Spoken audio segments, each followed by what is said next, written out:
I'll straight away start the demo here. So this is the cloud platform, what we were talking about. This is the self-service dashboard of the cloud. And like any other admin console, self-service portal, this is where uh, tenant would log in and provision their cloud infrastructure. You can look at this is the laundry list of features which we have currently. Basically, it all revolves around compute, storage, and network, and how it is virtualized and given it in uh, multi-tenant as a multi-tenant platform for multiple people. So for the easy demo, I would like to go in this same order of the menu so that it will be easy to understand. So the moment we log in, the first page which we see here is basically the landing page and with a lot of information. So as I said, this is a multi-tenant environment. I have logged in as an admin. Again, admin is again a tenant in our case, and this has a bunch of information. So there is a tab of our instances where you can directly go and have a look at the virtual machines running. And there is a tab. If you click on this, it will directly take you to the storage side, storage information page. And if you click on the networks, it will directly take you to the networks page. So what information we have is this is the quota which is actually assigned to a particular tenant. If you look at the information sections, the one is the compute section, the other one the storage section, third one is the network. And since we have the containers also, we are looking at the quota which is given to the uh, tenant here. So this is just an information page. And then let's quickly jump into a live demo on how to create a basic virtual machine. So you can look at this compute menu. It has few sub-menus, and the first menu is the instances. So I'll be quickly showing how to create a virtual machine in first place. So the first thing we have to select is the flavor. Flavor is nothing but the text configuration which we need. So we have already created few configurations like this. So we'll select one of these, and then the next is to select the operating system which we want. We can have all different kinds of operating system images like this. So currently we have Ubuntu and few Fedora, Debian, Windows, 4OS, Arch Linux, FreeBSD, and all. So for this demo, I'm going to use the Ubuntu 22 operating system image. And there are a few other options. I'll just come to this later. We can also use an instance snapshot to jumpstart uh, using a snapshot. And we can also use a bootable volume.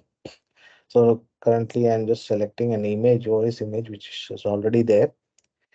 And I'm just assigning a default root volume for this machine. So it would be a 40 GB root volume. If we want to add additional disks, yes, we can do that as well. So I think I'll add a 20 GB additional disk here and go to the next page. So here we have multiple networks created. Like you can imagine this as VPC in AWS or other cloud platforms. So it's the same concept. So we have to select the network on which this VM is to be created. So usually it is internal network which we are going to select on which this VM is going to be created. The next is the security group. Uh, so we have a default security group created. So I'll be selecting this. So this is nothing but a set of rules like this. Second set of firewall rules, ports which are enabled, opened for this security group. So any VM which is having this security group will by default have all these security rules in place. Now going to the next page, yes, here is the name of the VM which we can give. So I'll just give it as demo VM 24 April. And there are two options. Either you can go for a SSH keypad or you can give a password also. So for safety purpose, usually we use SSH keys. So I already have an SSH key created. If you want, we can create a new key as well.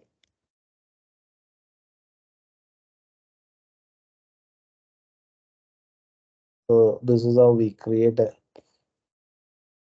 I think we cannot use new more.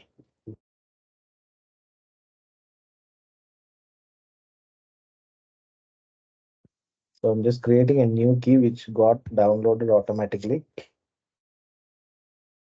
So we have few advanced options also for scheduling, affinity, and all those things, which for time being is not required. And this gives the summary of all our options selected, this page. And once we confirm, yes, our VM is going to be provisioned. So it might take hardly like 30 seconds to provision this VM.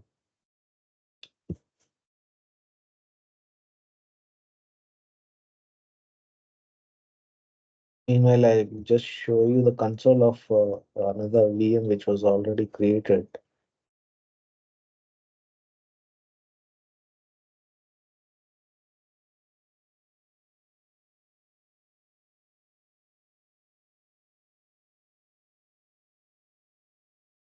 So this is just a normal VNC console, but I'll be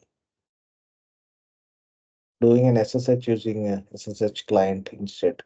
So now this VM is already created and we'll try to log in. So before login, what we want to do is we want to associate a floating IP, which is a public IP or your LAN IP, whichever. In our case, it's a LAN IP because it's a demo environment. So I'm just assigning this floating IP on to this VM, and it immediately gets attached to this VM. So on layer 3, we can use this IP to connect to this VM.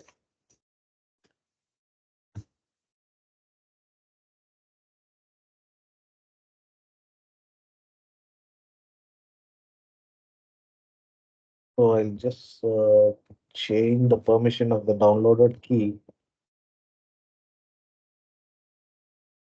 try to SSH to the newly created VM.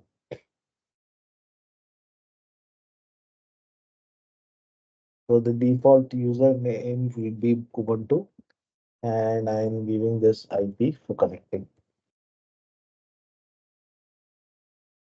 And we successfully got connected to this VM now. We can look at, yeah, it was just created 1 minute back. And let me see if our root disk got created and the extra disk got created. So you can see the root disk of 40 GB is already partitioned, and the extra disk which we attached to during the creation also got attached to this VM. So this is how we basically we create a VM in uh, the platform quickly. The next is the options of taking snapshots. So it's like the images which we can create for this instance. So if somebody is doing a long, lengthy task, they can have multiple snapshots created at regular intervals for their tasks, and they can restore or jump to any uh, any restore point using these snapshots. So just quickly take a snapshot of this VM.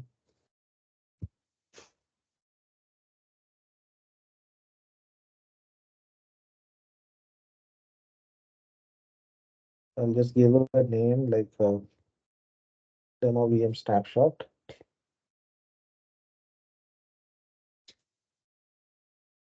and the snapshot gets created immediately. So you can see, so we can have multiple snapshots of the same VM uh, as we progress with any of our tasks.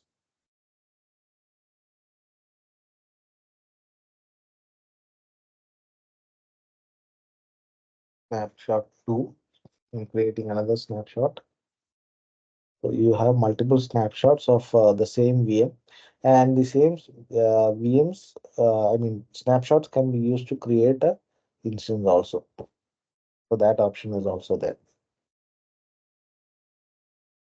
So this is all about how to create a VM and how to take snapshots of these VMs. The other submenus are all about the different flavors.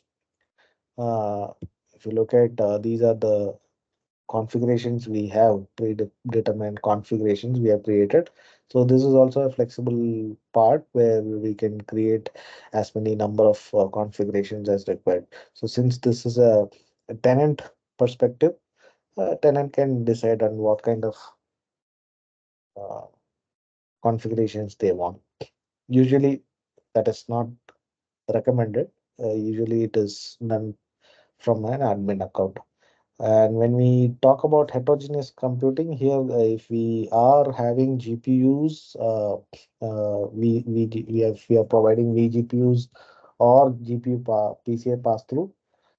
We can create separate uh, configurations for GPU backed VMs as well. So that will be displayed. So in this demo environment, we don't have a GPU backed flavor.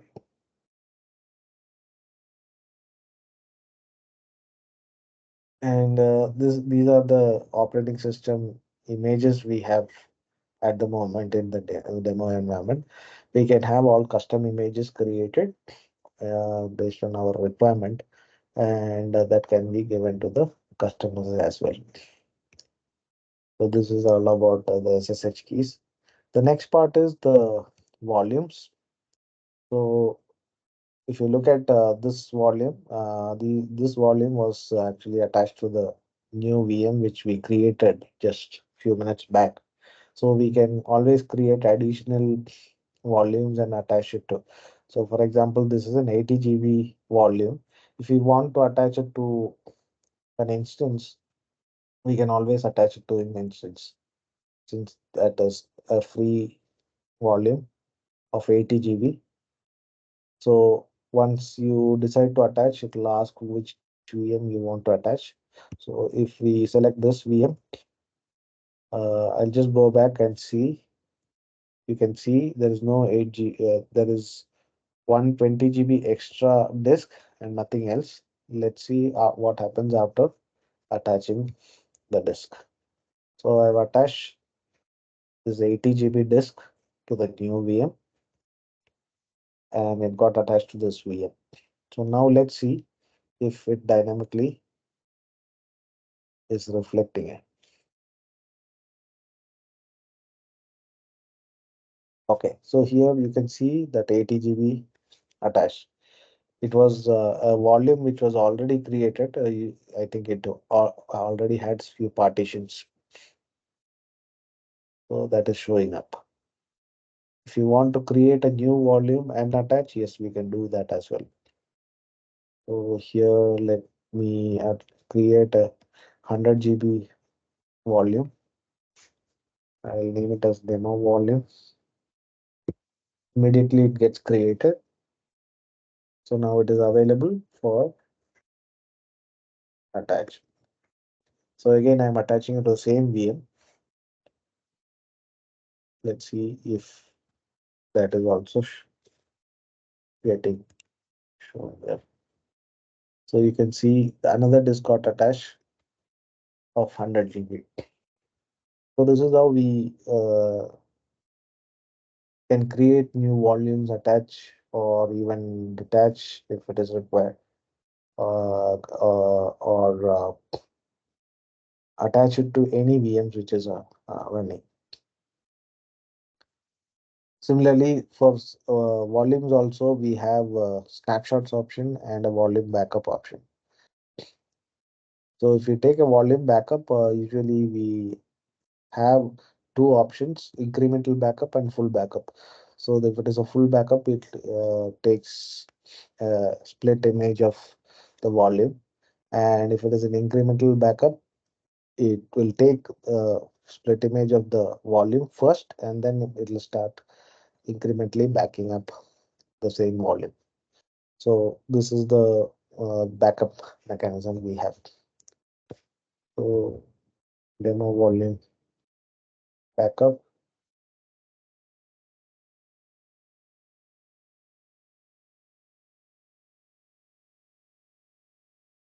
So here we have created a full backup of this. It's creating, since it's 100 GB thing volume. Just taking time.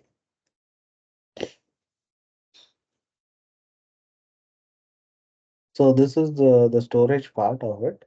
The next is the networks part. So as I said, we already have a couple of networks created. One network was created for a Kubernetes cluster, which I'll show you next. The other network is the internal network, which is a L2 network on which the VMs are actually created, and all VMs are interconnected through a VXLAN tunnel. For external access, we have an external network, which otherwise will be called as a provider network, and the floating IPs which we use for connecting through SSH is actually pulled from IP pool on the external network. So the next thing is the virtual routers. So we have a couple of routers here created. So this is one router which actually connects the internal and external network, and there is another virtual router which is created for the Kubernetes cluster external access. So this is the actual topology where you can see these two routers which was listed now. And if you look at this router, this is the router which is having connectivity between the external network and the internal network. And you can see these VMs which was created, right? So actual traffic goes through the virtual router, and externally we are able to SSH like this as we are connected. Similarly, there is another Kubernetes specific network. Again, it is connected to this router, and through this router, it has the connectivity to the external world. So this is the topology. Yeah, so we can create the private networks as per our requirement, which otherwise is called a virtual private network in other cloud environments. We have VPN as a service as well, so we can create VPN gateways also for particular tenant network. I mean tenant account. We don't have we have not enabled this feature in this demo environment. So I'll be just moving to the next. So this is the security groups which we have created. So we can create any number of security groups and add the rules which we require. For example, if we create a security group specific to say a web tier, so we know what are the default ports which needs to be open. So we can have those ports added as rules and create a separate security group for the web tier.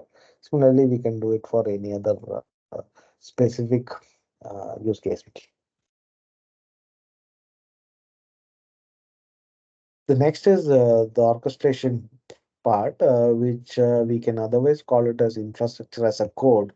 So, for example, if you look at large infrastructures, which is or a complex infrastructure, which we may need to uh, demolish and destroy and create, recreate many number of times. For example, it will be mostly for dev environments and uh, sandbox environments where people need to recreate complex uh, infrastructure. In that case, we can use this orchestration module where we can save the infrastructure details as human readable YAML file and reuse them and recreate the infrastructure any number of times as we require. So if you look at this example, this is the YAML file, simple YAML file, which is used by us for creating these networks.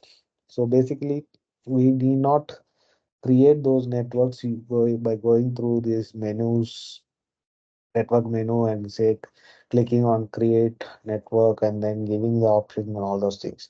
So anytime if we want to remove those networks and recreate it, yes, we can do it using these YAML files. So this orchestration module helps us in infrastructure as a code uh, service where you can always have these YAML files created and it can be reused any number of times. Similarly, there is a YAML file where you can see how this module is used for creating the complete Kubernetes cluster in one go. So this is a YAML file we can keep reusing at any time.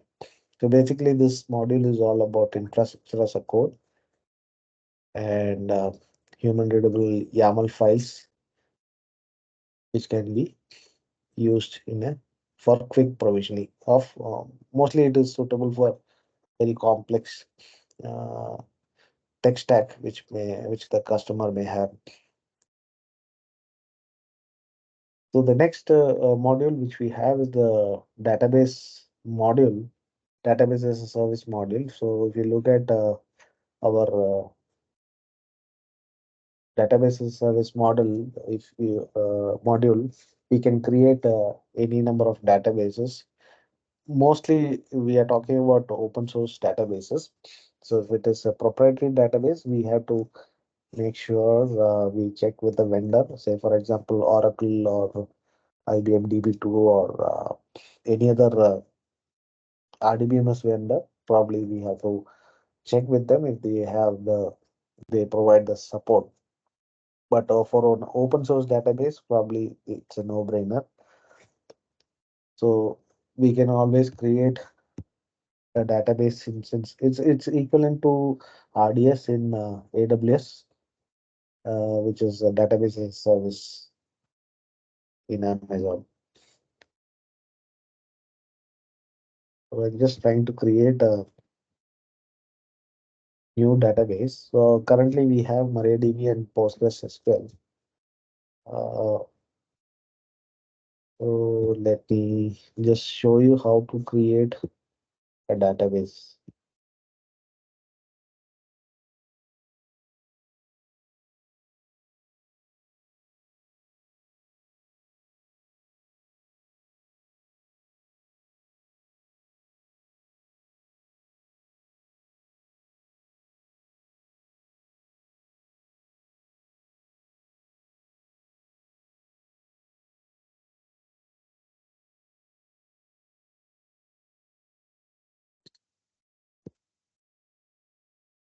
So now a new database is created.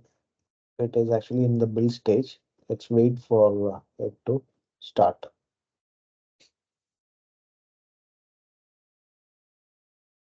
So once the database is created, it will have all the host information, everything here, using which we can connect to the database.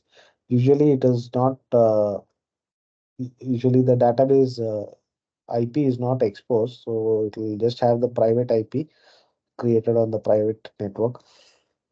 which can be actually connected through any of the web tier VMs. So we'll take this example as a web tier VM. So me one uh, since it is still in the building stage, meanwhile we'll just install a MySQL client in this VM so that we'll try to connect to the database through this VM itself.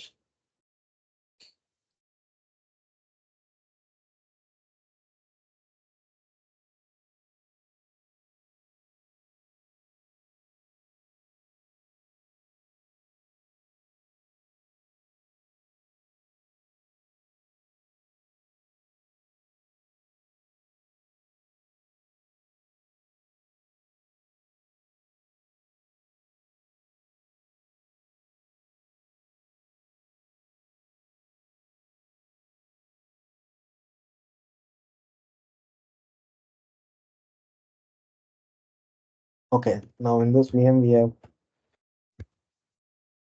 the MySQL client connect created, I mean installed. Let's wait for this task to complete.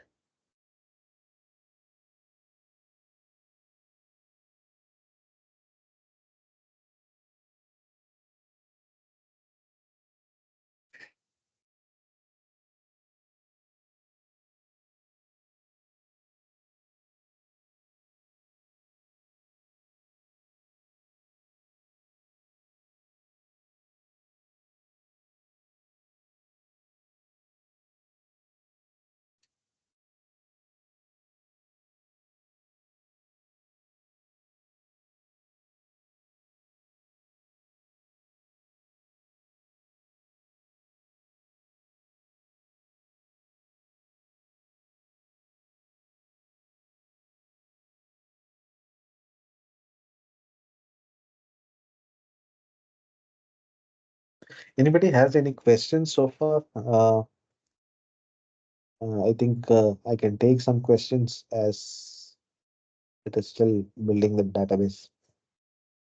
Anybody has a question? I'll be happy to.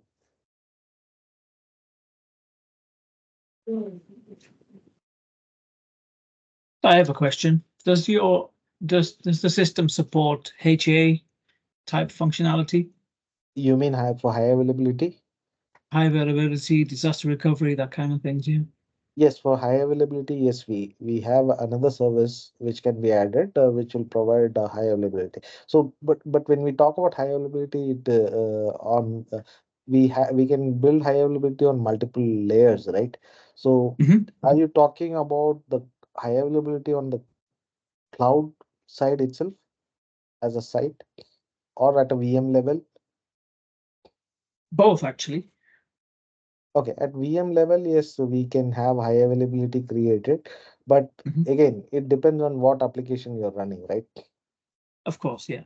Right. So what is the workload you have? Say, for example, you have a Apache workload. Yes, you can always have a load balancer in front of it, and you can have high availability. But if, for example, if you have a Oracle RDBM is running, so definitely we will not recommend anything on the VM level, right? We have to Yeah. use the proprietary high availability solutions. For example, real application clusters, or if it Yeah. is Yeah. uh, any other. I'm just taking an example. So high availability, when we're talking about high availability, now at what level we are looking at for high availability depends on it. Understood. But the potential is that, I mean, from what you've described, it's no different to what you would have with, say, VMware. You would Right. have, you would have, if the application supports, doesn't support it, then you've got to look at clustering within the application. I understand. So it's no different in that respect. But Correct. yeah. Correct. As a cloud site, if you're looking for high availability, then we are talking about disaster recovery, right? Hmm. Yeah, so we have a disaster recovery solution as well, where we can have one site as primary site, and we can have a disaster recovery site, and we can say, for example, one tenant may have hundreds of VMs. Not all VMs he would like to have a DR, right? unless it is a business critical production environment or something like that. So he can choose which of his workloads needs a disaster recovery and select it, and that workload will have replication on the DR site. So that Okay. level of uh, uh, DR setup can be done. Okay. Understood.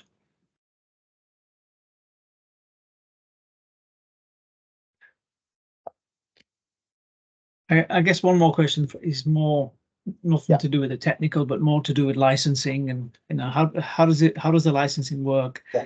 How do we find out? How do we compare costs Right. and that kind of stuff? Right. So that is the talking point at the moment, right? So uh, it's a very valid question. So we as a startup, so it's not a very enterprise huge company. So we as a startup, we want to keep things very simple and very straightforward. For that, we what we wanted to do is we want to onboard as many partners as possible and make their life easy with this licensing complexities. So what we decided to do is a very simple flat perpetual license model, uh, which is nothing near a VMware costing at all.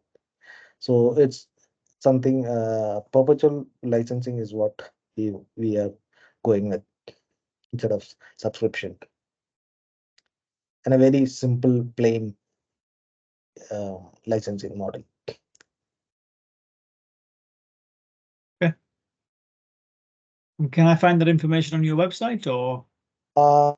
We'll touch base with you after this session. Okay. With we'll share Sure. more details on the pricing models and the licensing model, how it works, how we are looking at partnering with your organization, right? And how to build a larger ecosystem. So we have a larger plan, uh, as you would have understood, right? So Okay. mainly we want to partner with all companies like yours and build a bigger ecosystem. So I'll definitely share more details after this session, and where more clarity will come. Basically, we want to keep it very simple, avoid these complexities of licensing and all those things. Very Okay. straightforward. Sure. Okay. Okay. If anybody else has questions, yes, happy to take it. Else, let me just proceed with this. I'll just complete this demo, and we'll take more questions after this. So now this database is active. So let me quickly show how to connect. So this is a demo VM which we created, and I just installed a MySQL client for connecting. Uh,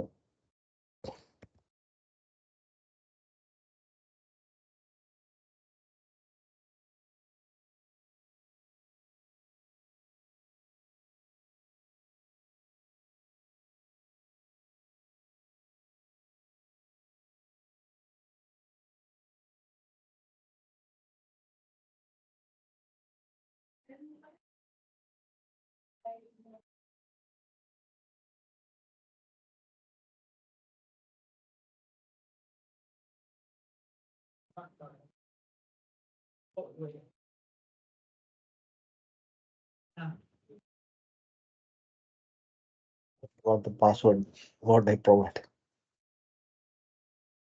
And let me create a new user.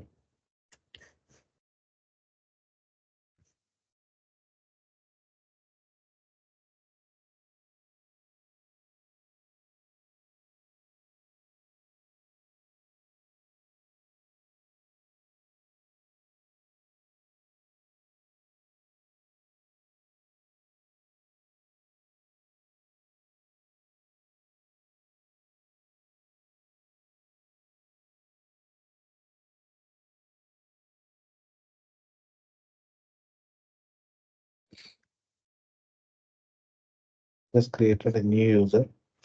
Let me see if I can connect.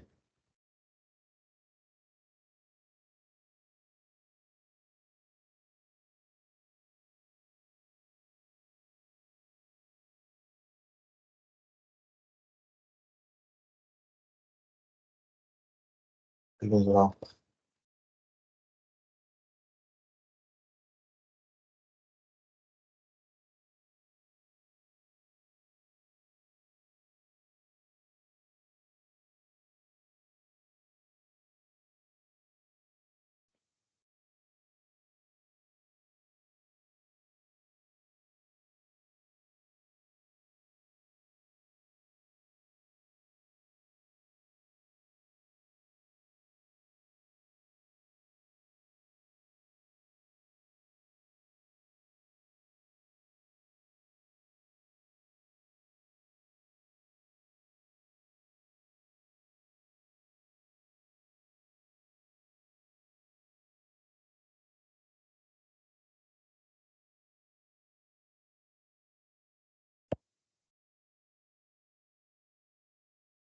I think I'm missing something. Anyways,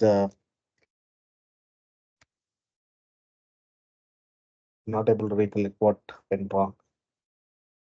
Let me see if,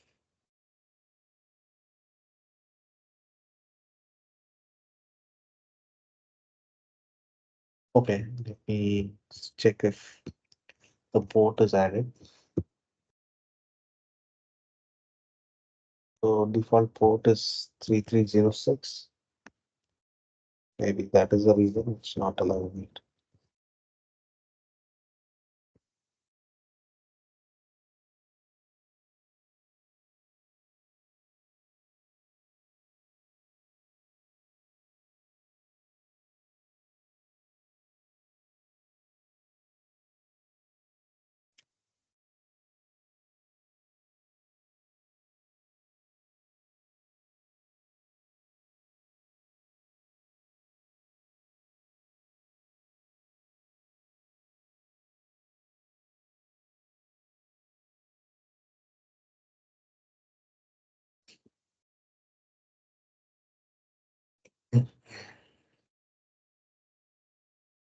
Sorry, this is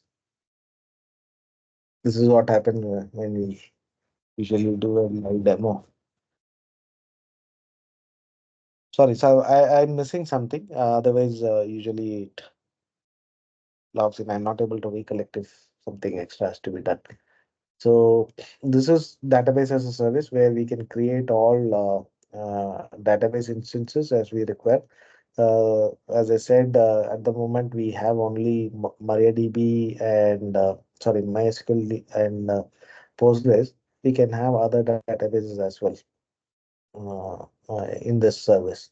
So like that, we have a database backup option also here.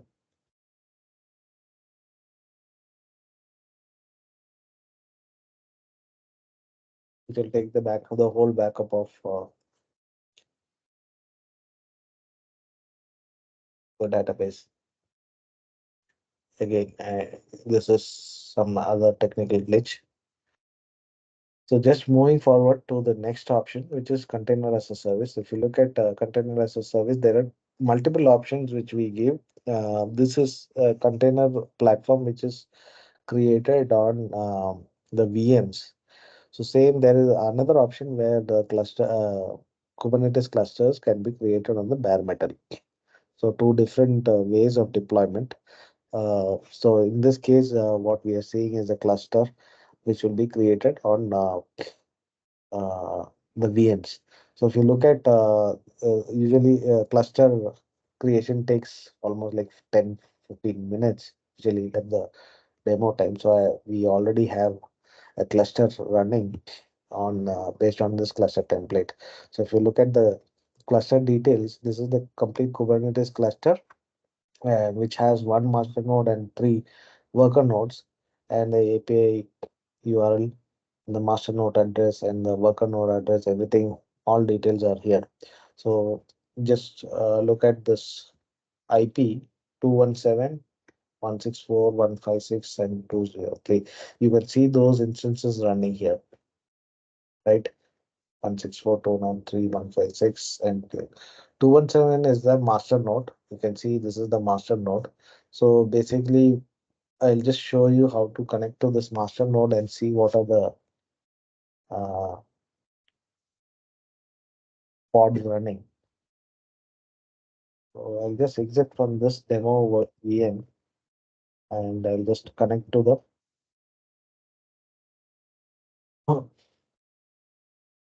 master node.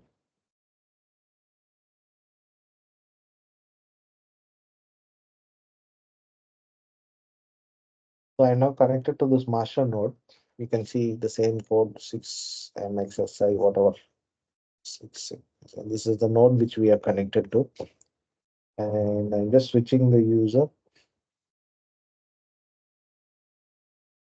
as root.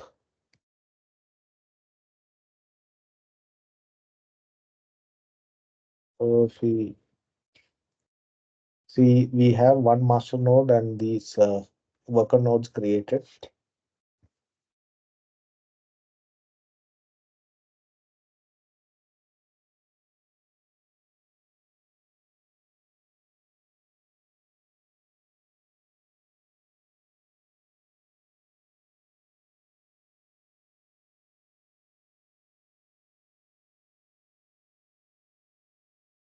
And, let's see what are the pods running. So you can see I already have a Nginx deployment running here in this case. So and it is running 1, 2, 3, 4, 5, 6 pods.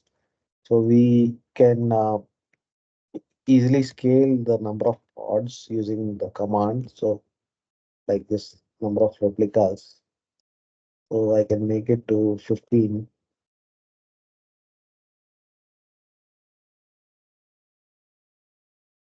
Like this. So once we scale up, we can see new pods getting created, and it will hardly take few seconds for the completion. So this is basically scaling up across this three worker node cluster, which you can see. Now all 15 nodes are running. So the Nginx is having 15 pods running simultaneously on this one. Same way we can quickly scale down as also. Okay, let me make it to 2 replicas.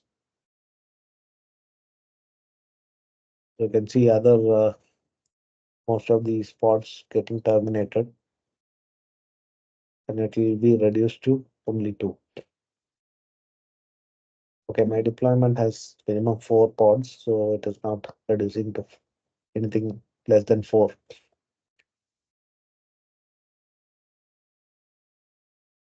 So just to show the deployments,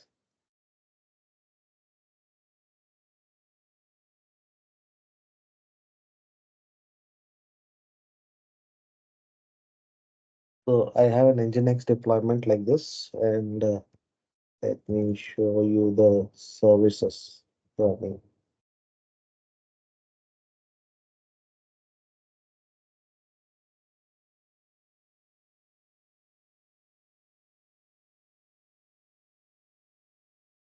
So using this module, we can create any number of cluster templates as per our wish. In this template, we have selected these options. So every node will have a M small flavor, and this is the basically this is the OS which it will pick automatically for Kubernetes as a service.